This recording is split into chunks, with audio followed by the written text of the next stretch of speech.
শুধু যে রঙের জিনিসপত্র দেখাবো আর আঁকা দেখাবো না সেটা কি হয়?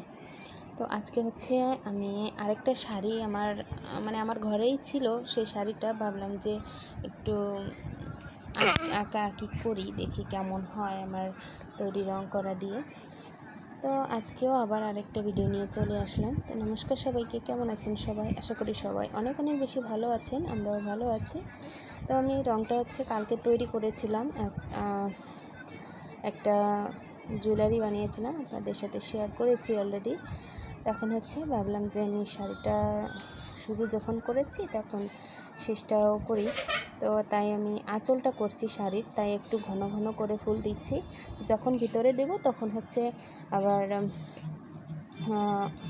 হালকা পাতলা করে দেব। যদি রং বানানোর ভিডিওটা দেখতে চান তাহলে অবশ্যই আমাকে কমেন্ট করবেন, আমি অবশ্যই রং বানিয়ে দেখিয়ে দেব। এই সাদা রংটা দেখুন আমি তৈরি করেছি কেমিক্যালগুলো কিনে আনার পরে। তো কতটা সুন্দর ফুটছে রংটা, যদিও প্রথমবার তৈরি করেছি, তারপরে কিন্তু অনেক সুন্দর হয়েছে, তাই না? আর সেদিন আমি তুলে কিনতে ভুলে গিয়েছিলাম, যার কারণে আমি মেকআপের তুলি দিয়ে ফুলগুলো এঁকে নিচ্ছি। কোনো সমস্যা নেই, আঁকতে পারলেই হলো। তো ফুলগুলো কিন্তু অনেক সুন্দর হয়েছে, তাই না? দেখতে কিন্তু অনেকটা কিউট কিউট লাগছে। আশা করি শাড়িটা পুরোটাই ভালো হবে। প্রথমে হচ্ছে আমি কলম দিয়ে এঁকে নিয়েছিলাম, তারপরে হচ্ছে উপর দিয়ে রং দিয়ে এঁকে নিচ্ছি, তাহলে ফুলগুলো হচ্ছে সমান হবে, সুন্দর হবে। না হলে ফুলগুলো সমান হবে না, সমান না হলে কিন্তু দেখতে ভালো লাগবে না। তাই আমি প্রথম দিয়ে কলম দিয়ে এঁকে নিয়েছি, তারপরে হচ্ছে রং দিয়ে এঁকে নিচ্ছি। যেহেতু আমি পুরো শাড়িটাই শুধু সাদা কালার আর হলুদ কালার দিয়ে করব, তাই হলুদ কালার আর সাদা কালার এই দুটো হচ্ছে, সাদা কালারটা আমি বানিয়ে নিয়েছি, হলুদ কালারটা ওনাদের কাছে ছিল না যেখান থেকে আমি কিনেছি, তো তার জন্য হলুদ কালারটা রেডিমেড কিনে নিয়ে এসেছি। সেটা হচ্ছে হলুদ কালার দিয়ে করেছি। তা রেডিমেড হলুদ কালারটা কিন্তু অতটা ভালো না, যার কারণে আমার দুইবার করে আঁকা লাগছে এক একটা ফুল, দেখুন। আর সাদা কালার দিয়ে একবার দিলেই হয়ে যাচ্ছে। কেমন হয়েছে অবশ্যই জানাবেন, আমি যতটা সম্ভব আপনাদের সাথে শেয়ার করার চেষ্টা করব, যতটা আমি পারবো। যদিও শাড়িটা করতে আমার অনেকটা টাইম লাগবে, কারণ আমার দুই মেয়েকে সামলে তারপরে হচ্ছে শাড়িটা আমার করতে হয়। শাড়িটা যখন আমি করছিলাম তখনও কিন্তু মেয়েটা আমার কোলেই ছিল, ওকে কোলে নিয়ে তারপরে হচ্ছে ওরা ঘুম পড়লে তখন হচ্ছে আমি শাড়িটা ধরতে পারি, না হলে ধরতেও পারি না। তো কেমন হয়েছে অবশ্যই জানাবেন। আর পুরোটা শাড়ি হওয়ার পরে তারপর হচ্ছে আপনাদেরকে পুরোটা আবার শেয়ার করব। আবার যখন আমি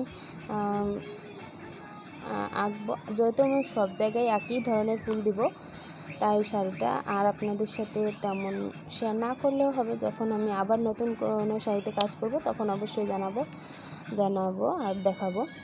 যদি আপনারা এই ধরনের ভিডিওগুলো দেখতে বেশি ভালোবাসেন তাহলে অবশ্যই আমাকে জানাবেন, আমি এই ধরনের ভিডিও দেওয়ার চেষ্টা করব।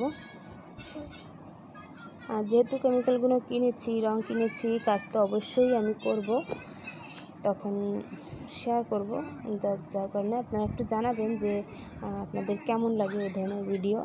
যদি কমেন্টে আসলে জানান তাহলে আমার একটু আগ্রহটা ভালো হয়, ভিডিও দেওয়ার আগ্রহটা পাবো আমি, বেশ ভালো লাগবে আমারও ভিডিও করতে, যে আমি আপনাদের সাথে শেয়ার করতে পারছি, আপনাদের পছন্দ অনুযায়ী ভিডিও আমি দিতে পারছি। তো দেখুন হলুদ কালার দিয়ে ফুলগুলো আমি প্রথমে একবার এঁকে নিয়েছিলাম, তেমন একটা ফোটেনি, যার কারণে আমি আবার আরেকবার একটু ফিনিশিং দিয়ে দিলাম।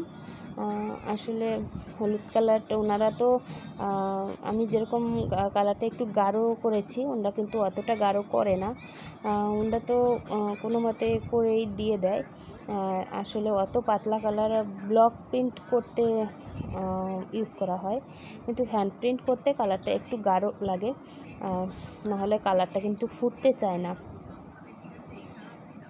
তাই হলুদ কালারটা আমার দুইবার করে দেয়া লাগছে। আর যেহেতু আমি এই কালারগুলো ব্লক প্রিন্টের জন্যই কিনেছিলাম, তাই কালারগুলো একটু পাতলাই আছে। আর আমি যে কালারগুলো তৈরি করেছি সেগুলো হচ্ছে একটু গাঢ় করে আমি তৈরি করেছি হ্যান্ড প্রিন্টের জন্যই। আর যখন ব্লক প্রিন্টের জন্য করব তখন হচ্ছে আমি আবার একটু পাতলা করে দেব এনকে বা বাইন্ডার দিয়ে, কোনো প্রবলেম হবে না। তো তো আজকে এই পর্যন্তই। সবাই ভালো থাকবেন, সুস্থ থাকবেন। ধন্যবাদ সবাইকে আমার ভিডিওটা দেখার জন্য। আর ভিডিওটা কোথাও যদি আপনাদের খারাপ লেগে থাকে তাহলে অবশ্যই ক্ষমা করে দেবেন। আর আপনাদের কেমন লাগলো সেটাও জানাবেন। থ্যাংক ইউ সবাইকে।